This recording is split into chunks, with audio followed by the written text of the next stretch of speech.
Hello football fans. একসময় ইউরোপে তো বটেই, এমনকি একই লিগে প্রতিদ্বন্দ্বিতা করতেন লিওনেল মেসি ও ক্রিশ্চিয়ানো রোনাল্ডো। 2009 থেকে 2018 সাল পর্যন্ত স্প্যানিশ লালিগার অন্যতম আকর্ষণ হয়েছিলেন এই দুই ফুটবলের মহাতারকা। মেসি ছিলেন বার্সেলোনায় এবং রোনাল্ডো খেলতেন রিয়াল মাদ্রিদের হয়ে। ওই সময় প্রতি মৌসুমে একাধিকবার একে অপরের মুখোমুখি হতেন তারা। তবে 2018 সাল থেকে বিচ্ছেদের পথে হাঁটেন এই দুজন। মূলত রোনাল্ডো রিয়াল ছেড়ে জুভেন্টাসে যাওয়ার পরেই ভেঙে যায় দুজনের অন্যরকম জুটিটি। এরপর অবশ্য মেসিও বার্সেলোনা ছেড়ে চলে যান পিএসজিতে।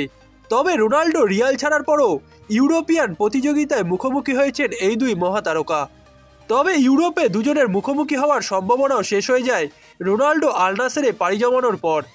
অন্যদিকে লিওনেল মেসি পিএসজি ছেড়ে পাড়ি জমান মেজর লিগ সকারের ক্লাব ইন্টার মায়ামিতে, যার পর থেকে ফুটবল ইতিহাসে সবথেকে বড় এই দুই মহাতারকা দুটি ভিন্ন মহাদেশের লিগে মাঠ মাতাচ্ছেন। তবে দুজন যতই ভিন্ন পথে হাঁটুন, বছর জুড়ে নানাভাবে একসঙ্গে আলোচনায় ছিলেন তারা। এমনকি আলাদা দুই লিগে গিয়ে মেসি ও রোনাল্ডো কিভাবে সেই লিগকে প্রভাবিত করছেন তাও আলোচিত হয়েছে বছর জুড়ে। আর বছর শেষে এখন তুলনা করা হচ্ছে দুজনের পারফরমেন্স ও অর্জনের। বিশ্ব চ্যাম্পিয়ন হিসেবেই 2023 সাল শুরু করেছিলেন মেসি। তখন তিনি ছিলেন পিএসজির খেলোয়াড়। তবে পিএসজিতে মেসির সময়টা মোটেও ভালো কাটেনি। এবছর পিএসজির হয়ে দুটি শিরোপা হাতে তুললেও প্যারিসে রীতিমতো কোণঠাসা হয়ে পড়েছিলেন তিনি। এমনকি মাঠে নেমে দুও শুনতে হয়েছে তাকে। শেষ পর্যন্ত গ্রীষ্মের দলবদলে পিএসজি ছেড়ে ইন্টার মায়ামিতে যোগ দেন আর্জেন্টাইন অধিনায়ক। মায়ামির হয়ে মেসির শুরুটা ছিল দুর্দান্ত।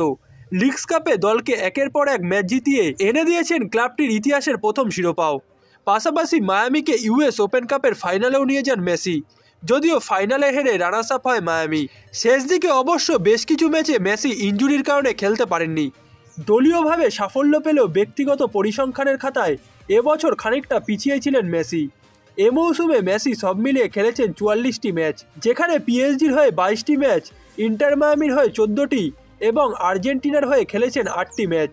আর এই ম্যাচগুলোয় তিনি করেছেন সব মিলিয়ে 28টি গোল। পিএসজির হয়ে 9টি, ইন্টার মায়ামির হয়ে 11টি ও আর্জেন্টিনার জার্সিতে 8টি গোল। এছাড়া 3টি দলের হয়ে সব মিলিয়ে সহায়তা করেছেন আরও 12 গোলে। বিপরীতে রোনাল্ডোর জন্য আল নাসেরের হয়ে শুরুটা মোটেও ভালো হয়নি। শুরুতে হুটহাট জ্বলে উঠলেও বেশিরভাগ সময় শান্ত ছিলেন তিনি। এমনকি রোনাল্ডো আসার আগে শীর্ষে থাকা আল নাসের শেষ পর্যন্ত শিরোপা হাতে তুলতে পারেনি। এ নিয়ে সমালোচনার মুখেও পড়তে হয়েছিল তাকে। কিন্তু নতুন মৌসুম শুরু হতে দেখা মেলে অন্য এক রোনাল্ডোর। প্রায় নিয়মিতই গোল পেয়ে চলেছেন CR7 এবং যার মাধ্যমে 2023 সালে সর্বোচ্চ গোলদাতা হচ্ছেন তিনি। রোনাল্ডো মোট 54টি গোল করেছেন 2023 সালে। শুধু আল নাসেরের জার্সিতেই নয়, আন্তর্জাতিক বিরতিতেও জাতীয় দলের হয়েও রোনাল্ডো ছিলেন দারুণ উজ্জ্বল। এবছর রোনাল্ডো সব মিলিয়ে খেলেছেন 59টি ম্যাচ, যেখানে আল নাসেরের হয়ে 50 ও পর্তুগালের হয়ে খেলেছেন 9টি ম্যাচ। এই ম্যাচগুলোয় রোনাল্ডো সব মিলিয়ে গোল করেছেন সর্বোচ্চ 54টি, যেখানে আল নাসেরের হয়ে তার গোল 44টি আর জাতীয় দলের জার্সিতে করেছেন আরও 10টি গোল।